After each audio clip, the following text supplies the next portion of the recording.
ঈদকে সামনে রেখে জমে উঠেছে শপিং মলের কেনাকাটা। বিস্তারিত জানাতে রাজধানীর জিগাতলা এলাকার সীমান্ত সম্ভার শপিং মল থেকে যুক্ত হচ্ছেন সহকর্মী ফেরদৌস রহমান। ফেরদৌস, এবারের ঈদের নতুন ডিজাইনের কি পোশাক রয়েছে জানাবেন?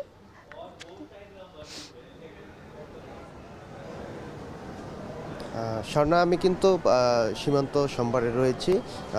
আমি কিন্তু দুপুরের পরে বিকেলের দিকে কিন্তু বসুন্ধরা শপিং মলও গিয়েছিলাম, তারপরে কিন্তু এখানে এসেছি। এখানে এসে যতটুকু দেখতে পেরেছি যে ইফতারের আগ মুহূর্তে ক্রেতাদের সংখ্যা কিছুটা কম থাকলেও ইফতারের পরেই কিন্তু ক্রেতাদের সমাগম আসলে বাড়তে শুরু করেছে।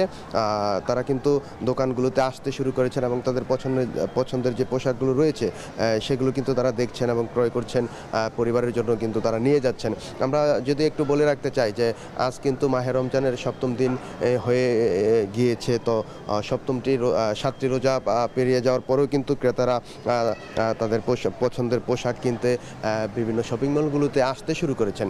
তারা আমাদেরকে যেমনটি জানিয়েছেন যে আগে ভাগেই তাদের পছন্দের পোশাকগুলো কিনে ফেলছেন, যেন পরবর্তীতে কোনো ভোগান্তিতে তাদের ভোগান্তি পোহাতে না হয়। এবং তারা বলছেন যে পরবর্তীতে ঈদের রমজানের শেষের দিকে তারা যখন শপিং মলগুলোতে আসেন তখন উপচে পড়া ভিড় লক্ষ্য করা যায়, যে কারণে তারা তাদের পছন্দের পোশাকগুলো আসলে দরদাম করে কিনতে পারেন না। আমরা দোকানিদের সঙ্গেও কথা বলেছি, তারা যেমনটি আমাদের বলছেন যে রমজানের শুরু হওয়াতে ক্রেতাদের সংখ্যা কিছুটা কম থাকলেও তারা আশা করছেন যে 10 দিন রমজানের 10 দিন পরে কিন্তু ক্রেতাদের সংখ্যা বাড়বে এবং রমজান যতই এগিয়ে যাচ্ছে, ঈদ যতই সন্নিকটে আসছে, ততই কিন্তু তারা আশা করছেন যে ক্রেতারা ধীরে ধীরে আসলে এখানে সমাগম ঘটাবে এবং তাদের বেচা বিক্রি কিন্তু ভালো হবে।